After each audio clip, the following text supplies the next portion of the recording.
শীতের দিন তো চলেই আসলো, এখন ঘোরাফেরা করতে, খাওয়া দাওয়া করতে দ্বিগুণ আনন্দ লাগবে। আজকে আমি কি রান্না করলাম, কোথায় ঘুরতে গেলাম, সবই থাকবে আজকের এই ভিডিওতে।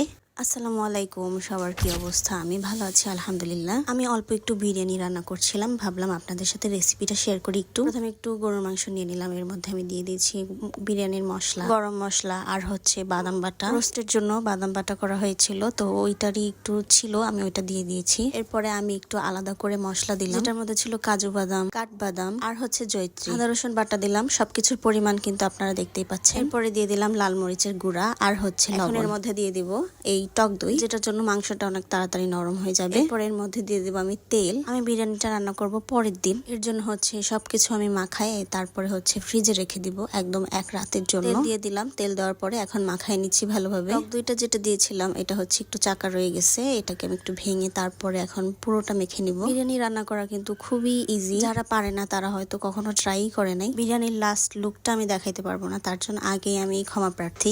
আমি এটাকে ভালোভাবে মেখে নিচ্ছি। আর ওই যে বললাম, আমি পুরোটা মেখে তারপরে হচ্ছে সারা রাতের জন্য ফ্রিজে রেখে দিয়েছিলাম নরমালি। আর সকালের দিকে যে কড়াইয়ের মধ্যে আমি মেখে রেখে দিয়েছিলাম, ওই কড়াইটাই আমি বসাই দিলাম চুলার মধ্যে। এটা আমি আস্তে আস্তে কষাতে থাকবো। তো কষানো হয়ে গেছে মাংসটা, আমি এটা নামাই ফেলছি। ঢাকা শহরে এত গ্যাসের প্রবলেম, স্টোভে বসাইছি। একটু পেঁয়াজ তারপরে গরম মশলা আমি লাল করে নিলাম তেলের মধ্যে ভেজে। এরপরে দিয়ে দিলাম চালগুলো, হচ্ছে চিনা গুঁড়া চাল ধুয়ে রেখে দিয়েছিলাম। এটা একটু ভাজা ভাজা করে নিব। চালটা ভেজে নিলে আর কি পোলাওটা বা বিরিয়ানিটা আর কি পুরা ঝরঝরা হয়ে যায়। আলুর মধ্যে একটু লবণ আর হচ্ছে জর্দার কালার দিয়ে তারপর আমি এটা ভেজে নিছিলাম তেলের মধ্যে। এটা আমি রাতেই করে রেখে দিছিলাম। আলুটা পুরোই কাঁচা, যার কারণে আমি হচ্ছে আগে দিয়ে দিলাম। চুলার মধ্যে আমি গরম পানি বসাই দিছি, এখন পানিটা দিয়ে দিব। একদম গরম পানি দেওয়াতে এটা অনেক তাড়াতাড়ি ফুটে যাবে চালটা। এরপরে দিলাম আমি কাঁচামরিচ 5টা। ঢেকে রেখে তারপরের প্রসেসটা আর দেখাতে পারলাম না, কারণ আমার একদমই মনে ছিল না। তো আপনারা যদি চান তাহলে আমি আবারও বিরিয়ানি রান্না করে একটা রেসিপি শেয়ার করবো আপনাদের সাথে, আপনারা চাবেন না। বিকেলের দিকে গিয়েছিলাম চন্দ্রিমা উদ্যানের ওদিকে। শীতের সময় আমার সবকিছু করতে অনেক ভালো লাগে, যেমন ঘোরাফেরা করতে, খাওয়া দাওয়া করতে অনেক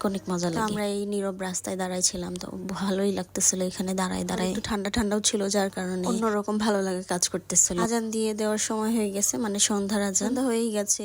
আকাশটা দেখলেই বোঝা যাচ্ছে চাঁদও নেমে আসছে। একবার ভাবছিলাম ভিতরে যাব, আর একবার ভাবছিলাম যাব না। মনের সামনে একটু বসে তারপরে ছবি তুলেছিলাম, তারপরে হাঁটতে হাঁটতে চলে আসলাম এই চন্দ্রিমা উদ্যানের দিকে। চলে আসছি চন্দ্রিমা উদ্যানের এইখানটা হাঁটতে অনেক সময় লাগে। আমরা রিক্সা দিয়ে আসছিলাম, যার কারণে এতটুক জায়গায় তো রিক্সায় ঢুকতে দেয় না। ঢুকেই তো দেখি এটা বাদুর না কি যেন, কাক বলতে পারতেছি না আর কি, দেখতে মনে হচ্ছিল বাদুর হতো। তারপরে আমি যে এখানে বসেছিলাম, এই ভিতরটায় হচ্ছে একটা মসজিদ আছে, দেখা গেল অনেকেই বসেছিল। তাদের সাথে যারা ছেলে মানুষরা আছে তারা সবাই হয়তো মসজিদে নামাজ পড়তে গিয়েছে। তারপরে আমার একটু ক্ষুধা লাগছিল, যার কারণে একটা চিপস কিনে খেয়ে ফেললাম। এই বাসটায় আসতেই দেখি র্যাকেট খেলতেছে। আমি ভাবতেছিলাম আমি নিয়ে আসলে হয়তো আমিও খেলতে পারতাম, বড় হয়ে গেছি কিন্তু র্যাকেট খেলার ঝুঁক এখনো কমেনি। এর আগের বার এসে একটা ঝালমুড়ি খেয়েছিলাম, অনেক মজা ছিল, অনেক ঝাল ছিল। তারপরে আমি ওনাকে বললাম আমাকে একটা বোম্বাই মরিচ দিয়ে মুড়ি বানাই দিতে। এরপরে ভিডিওতে পরে খেয়াল করলাম যে উনি পুরোটা দিয়ে দিয়েছিল, আমি ওনাকে একটু দিতে বলছিলাম। তো এই ঝালমুড়ি খাওয়ার পরে আমার অবস্থা খারাপ হয়ে গেছে। উদ্যানের পাশে এই ফুচকাওয়ালার দোকানটা, এখানে ফুচকা না অনেক মজা হয়, টকটা